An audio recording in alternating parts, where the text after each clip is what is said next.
Move your legs. Hello, welcome to the Blood-Bought Bride podcast. Thank you guys for being here. If you're new here, I don't know why I started on this episode. Maybe you just really like the song. It is actually my favorite song, so it makes sense if we start on this song. We're gonna just be talking about What I Need to Know, one of our songs on our new album, Author of Time, which we're releasing Saturday, June 27th. Hey man, cool. So it's the longest song on the album. Tell me, how does that make you feel? Well, you produced the song. Yeah. What do you think about What I Need to Know? What did you think when you first heard it? My first thought was like, because the first instrument is like this really weird carousel, spinny clown, like carousel, type thing. Did I say carousel twice? Yeah. Cool. It's that much of a carousel.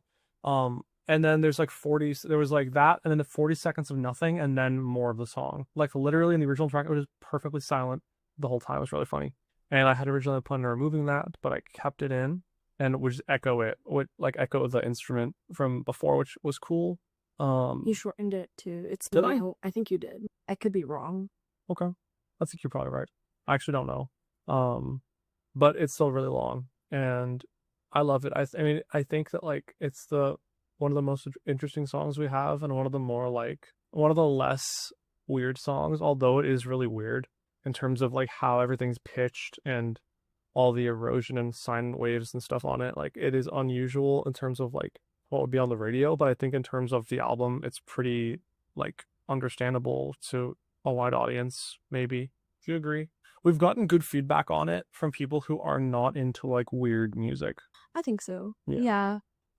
Weird is incredibly subjective. Yeah, we were going through some notes earlier today, and you had wrote that the part of the song was weird, and I was like, That's not helpful. That doesn't help. and I was also like, well, weird was kind of my goal with that, so We're getting more language for a song, Yeah. for sure. Yeah.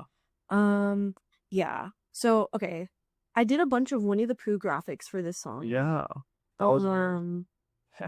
Please stop. So we did the graphic for the single itself. Yeah. I love you. It's okay. I love that. I'm not gonna bully you on the No. podcast. You can.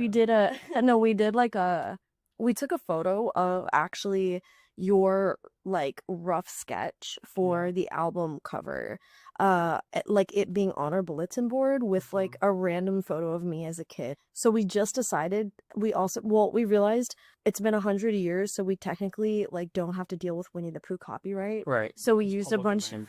So we used a bunch of like I went on Pinterest and got a bunch of Winnie the Pooh screenshots. Yeah. And then played around on the layout app for like a while. It was like a whole day.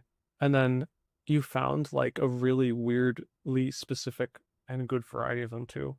Yeah. My favorite one is Tigger with all the bells on him. I'll love that one. I think on someday we should do a photo where I look like that. Oh, we should. That'd be really cute. Yeah. Halloween costume. Yeah. Or just like an everyday. Or like an everyday. Okay, so I guess I didn't talk about the song itself. I talked about graphics, but Yeah. okay. I made the song, made it as like I'm going through it. Let this be an offering to the Lord. Let this, like, honestly, the majority of this music, it was made for the sake of my own healing and edification. Yeah. If it never saw the light of day, like it was already like achieving a purpose for me, even if no one else ever saw it. Mm-hmm. Now I no longer see these as my songs that exist only for my pleasure. Yeah. It's for other people. But in another episode, we talked about like a sonic container or feeling like understanding and like empathy through sound. Mm-hmm. This was a song that exemplifies that a lot. Yeah. I made the song the day after I listened to it in like an Uber ride. I'm trying to think about all the things I brought up on the first podcast we tried to do that we had to delete. Yeah. I listened to it on an Uber ride. So I was working at a photo supply store. I know kind of why I was at that job now. But at the time I didn't really know why I was working there. I didn't have a car, broke as a joke, just like also in a really difficult season emotionally. We use the word seasons so often. Ha ha ha ha. Seasons have to do with time. Name of this album is Author of Time. Amen. Ha ha ha ha. Crazy. So anyway, if I was taking an Uber to work, it was like I'm running late, but also I because I overslept and missed the bus, and then also I'm taking from like I don't have an Uber budget, so there's so there's that. Sure. But anyway, Yeah. I'm listening to it on the way to work, in the back of some rando's car, and like that little first like instrumental part that you said sounded like a circus or carousel, whatever. Um, it kind of was like a dissociative jig. for for where I was, because sometimes you're like in the middle of all your big sad and your feelings, and like like I've never been someone that's been a fan of like music that's sad thematically or in nature, but then has like a happy feeling to it. But in this case, it was just like, I gotta have brevity at some point. So I kind of just started there, spitballing this idea. Then I had 40 seconds of silence to separate that idea from the next idea. I get it, yeah. Instead of just making a new track. I don't know. Okay, so we shared this album with our friend Brandon. I think he said the song Hold On had no structure. This song was saved in my computer as Untitled for a long time because it was so vulnerable to me, and I kind of just didn't want anyone seeing, like, I don't know. Like, it was one that I was like, this is a very bottom of the ocean kind of song. Yeah. It even sounds like the vocals are kind of for sure. Okay, so second, third of the song. Second, third of the song. Yeah. Okay, yeah. This insulated world can feel suffocating. Sweat out all the trauma, sweat out all the toxins. Deliverance in your tears as you create in the furnace. Sing all of your praises, sing all of your praises. This is your moment, this is your time. It's always been your moment, it's always been your time. This is your moment, this is your time. Cynthia. Oh, light at the end of the tunnel. Yeah. Break out. Correct. I had a conversation with a therapist at the time that basically told me, your external circumstances isn't your prison. The prison's in your mind. Yeah. Was she right? She was right. Yeah. She was annoying, but she was right about it. Normally. I was plenty dysregulated throughout this period. And okay, another thing was, my friend Yvette had given me this word, which was create in the furnace. Right. Because I was like, I feel like I'm in a furnace. And it was like, not only physically, because it's like, I don't have a car, I'm taking the bus, I'm hot and sweaty every time I show up to some place. Yeah, that's really hard. And Miami, that sucks. Also, our transit system kind of sucks. Correct. So, in terms of my sanctification, someone had given me this analogy of like, I don't know if this is actually true for pearls, but like they go through a bunch of friction and like pressure, agitation to become pearls inside of the clam. I mean, they're round, so they probably had to spin around a bunch. Noise. But like, have you heard this before? Are you? No, but I'm sure you're right. But basically, it's like something gets caught in the clam, the mussel, the oyster. Yeah. And then it turns. That's where it comes from. So very much that was where I was at. This was me trying to see the light at the end of the tunnel. A lot of songs that I have made are pretty prophetic in nature. Yeah. I think they're for that season. And then years later, I'm like, oh, this song carried me through. This song was actually about what was coming next. Oh, this song related to something that was going to happen years later that I had no idea was going to happen. And songs can be for super different times and seasons than you anticipate them being for.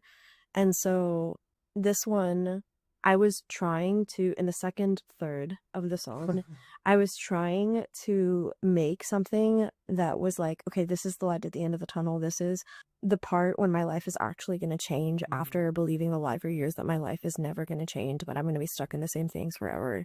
So in terms of that part, like the breakout, this is your moment, this is your time, this is a moment when everything is going to change. Yeah. I didn't feel like I had any indication at that point that anything was going to change. A year or so later, I can see that things have drastically changed. A whole bit. I met you. I got married within 70 days of meeting you. I have pretty much a completely different life than I did before. Yeah.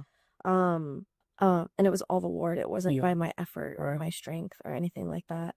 But at the time, this was something that, I was very much hanging on by a thread. All of that.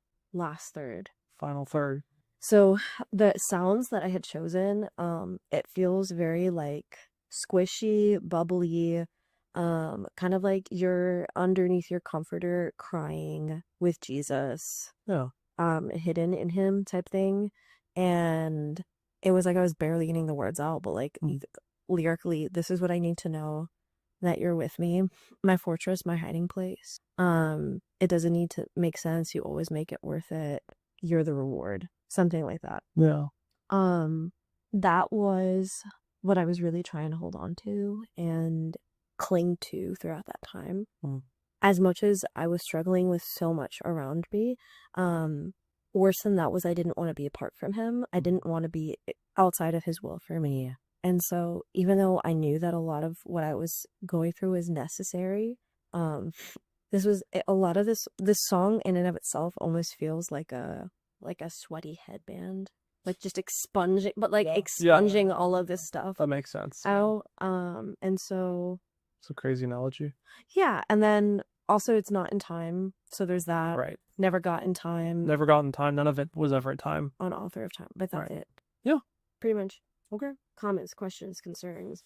A lot of concerns. No, I don't have any concerns. Do you resonate with anything about it? Like, yeah, I mean, like the season that we're in right now, that song has literally helped me because I'm like, there's so much stuff we have to be doing right now. There's so much going on. It's very easy to be distracted with all kinds of works and doing, but the Lord is near and he is with us and we're cool. If that's the case, you're good. And if it's not the case, you're bad. And like, we're good. So yeah, I loved working on that song. It was a really easy song to mix because there's almost no overlap with the instruments ever. It's like you're missing like 2 tracks. Yeah. So that's why it's the first one we got done, you know?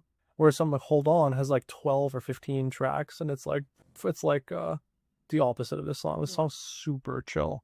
Super, super chill. And it's very grand in my mind, you know? I don't know if I've heard any other songs like this before. Not really. Structurally, like, yeah. And like a lot of different. It's probably the most unique song on the album, for sure.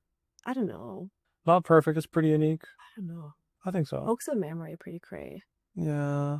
Fig Tree's also weird. Yeah. I mean, in terms of structure of the song, we saw this a little bit in Hold On. I think we also saw this in Big Sad as well. Yeah. With like weird instrumental that seems disconnected from the other body of the song. But, excuse me, I kind of like the collage art feeling of this song. Yeah. I like, it goes good with our art style that the Lord chose for us. Yeah. You know, so what about it do you love most? I think it sounds really good. I think it's the best sounding, most professional sounding song on the whole album. And I like that I did that. Yeah. It just makes me happy.